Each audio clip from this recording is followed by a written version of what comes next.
আমি মনে করি ভিপি পদে আমাদের রাকিব ভাইয়া এগিয়ে থাকবে, কারণ তিনি হচ্ছে যোগ্য প্রার্থী এবং তিনি মানুষের মানবাধিকারের জন্য অনেক কাজ করে।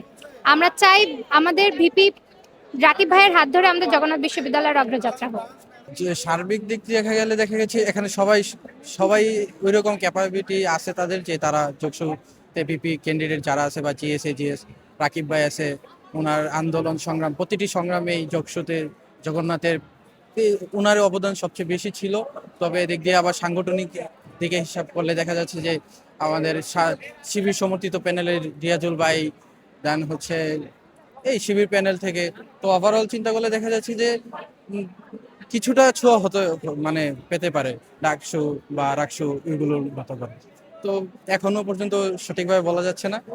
ভিপি এবং এজিএস নিয়ে কথাবার্তা যেমন চলতেছে, এখান থেকে একটু ভেরিয়েশন থাকতে পারে। প্লাস এদের সদস্য বা এই যে এখানে আপনি যদি বলেন অন্য অন্য জায়গায় যেমন প্যানেল ধরে তারা জিতে গেছে, কিন্তু এখানে এসে প্যানেল ধরে জেতার কোনো সম্ভাবনা একদমই নাই।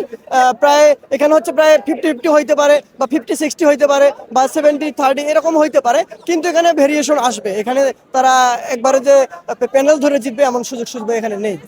থেকে ভিপির জন্য দুইটা প্যানেল হচ্ছে, ছাত্রদল সমর্থিত যে প্যানেল আর শিবির সমর্থিত যে প্যানেল, এখান থেকে দুইজনে একজন আসতে পারে।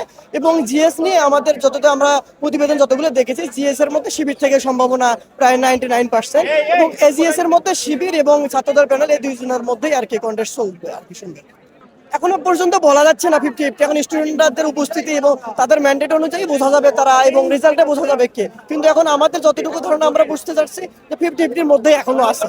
আসলে বলতে হচ্ছে ভার্সিটিতে আমি তো এখন থার্ড ইয়ারে হচ্ছে সেকেন্ড সেমিস্টারে।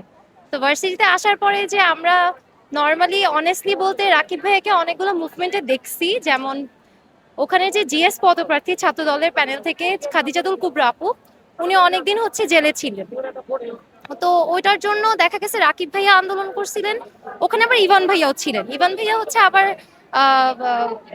প্যানেলটা হচ্ছে মাওলানা ভাসানী ব্রিগেড, যেটা ওখান থেকে। ওখানে ইভান ভাইয়া, মারুফ ভাইয়া আছে, ওনারাও অনেক অবদান রাখছে।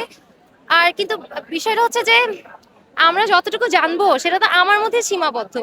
আমি তো নন পলিটিক্যাল একটা হচ্ছে পার্সোনালিটি। সো সেই ক্ষেত্রে দেখা গেছে নিশ্চয়ই ছাত্র শিবিরের যে প্যানেল থেকে যে রিয়াজ ভাইয়া, উনি নিশ্চয়ই অবদান রাখছে, নাহলে তো ভিপি পদে দাঁড়াইতো না। কিন্তু ব্যাপারটা হচ্ছে দিন শেষে একজন তো জয়ী হবে, উনি হয়তো খুব সামান্য পরিমাণে পিছিয়ে যাবে।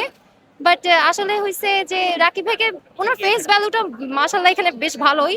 বাট আমি রিয়াজ ভাইকে কোনোভাবে পিছিয়ে রাখতে পারি না, because first of all Riaz ভাইয়া লয়ার স্টুডেন্ট, সেক্ষেত্রে খুবই নলেজ রাখে। আর আরেকটা জিনিস হচ্ছে যে শিবিরের ব্যাপারগুলোতে একটু গুপ্ত থাকে, সেক্ষেত্রে অনেকেই ওনাকে না চেনার একটা রিজন থাকতে পারে। বাট এমনিতে they both are very good candidates, এই দুইজন।